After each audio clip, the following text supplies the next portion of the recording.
चुनावी चौराहा लेकर आए हैं। किशनगंज से इंडिया न्यूज के ब्यूरो चीफ राकेश सिंह के साथ देखिए चुनावी चौराहा।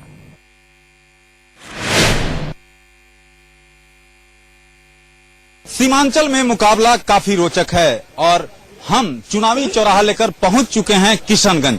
यहाँ पर जिस तरह से एमआईएम मैदान में उतरी है और इसको लेकर सबकी निगाहें खास तौर पर किशनगंज पर टिकी हुई है।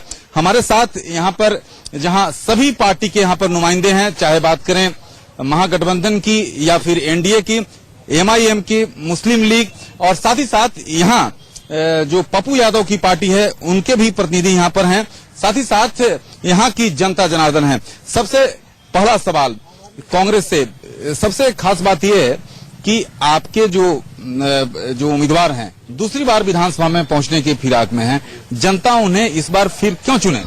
इसलिए चुनेंगे कि हमारे महागठबंधन का प्रत्याशी है, सिर्फ कांग्रेस प्रत्याशी नहीं है।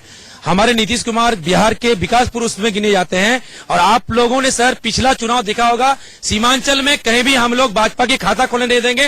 वही एकजुट के साथ, चाहे ओवैसी की पार्टी हो, चाहे वो हमारे कोई भी पार्टी हो, भाजपा की पार्टी हो, हम लोग यहाँ पर महागठबंधन को पूरे सीमांचल से जिता के भेजेंगे। ये इंशाल्लाह हम लोग ने इसका रिकॉर्ड पिछले हम लोग लोकसभा में दिखा दिया है।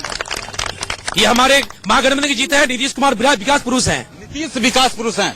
बीजेपी से सवाल ये बताइए, विकास पुरुष हैं, कैसे आप सीट निकाल पाएंगे?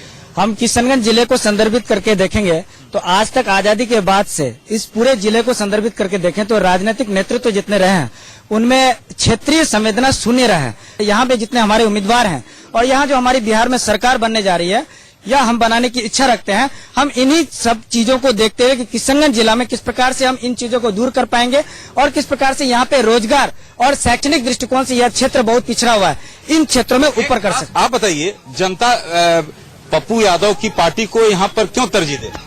अभी हमारे बीजेपी के जो बोल रहे थे बहुत सही बात इन्होंने कहा है। किशनगंज आज जो पिछड़ा हुआ है शिक्षित रूप से और सामाजिक रूप से, बीच आप जो हैं ये बोल रहे हैं कि उन्होंने जो कहा, क्या आप लोग बीजेपी से नजदीकी है? आपने सवाल किया कि क्यों वोट दे। हमारा सबसे बड़ा मसला है कि हम प्रदेश में और सेंटर में नहीं देख करके किशनगंज की जो समस्या है वो हमारे लिए महत्व रखती है और पप्पू यादव एक लौते नेता है। जनता क्या सोचती है आप बताइए, यहाँ पर मुद्दा क्या है? क्या विकास हुआ है? यहाँ पर नीतीश कुमार जीतेगा, बस महागठबंधन का सरकार रहेगा। नीतीश कुमार बहुत विकास किया है और नीतीश कुमार गठबंधन। ये बताइए, क्या यहाँ विकास हुआ है? जी, विकास के नाम पर तो जीरो है। यहाँ पर सिर्फ हिंदू मुस्लिम में वोट को पोलराइजेशन करने की बात चल रही है। मुस्लिम लीग से हैं आप, ये बताइए जनता क्यों आपको वोट दे? कई समस्याएं यहाँ पर है जो कि नहीं। मैं बहुत अच्छी तरह से जानता हूँ कि समस्याओं का अंबार है।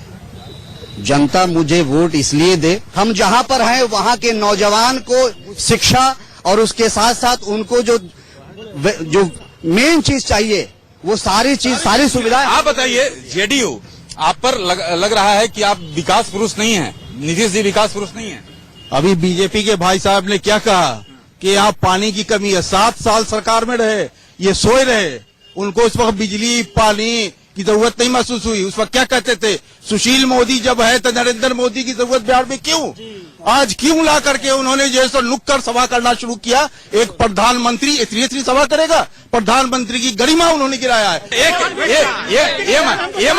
एमआईएम को किस तरह से देख रहे हैं आप? आपके लिए चुनौती है? जी सर, एमआईएम को सर उस नजर दिखी जाती है कि यहाँ पे मेरे पूरे बिहार में कॉम्युनल के नहीं चलेगा।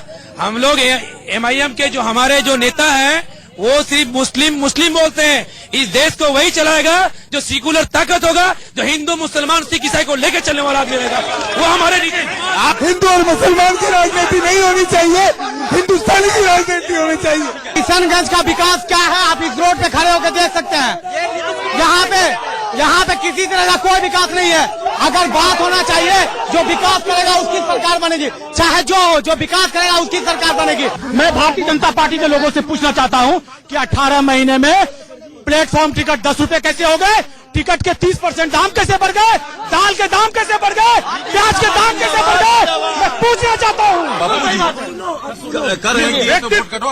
किसको? पप्पू यादव की पार्टी को। कौन कह रहा है?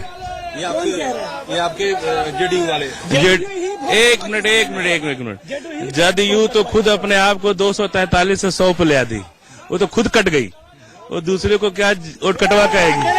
आज से 6 महीना पहले वो सांसद थे राष्ट्रीय जनता दल के, उनको पहचान हमारे भूतपूर्व मुख्यमंत्री लालू प्रसाद ने दिया।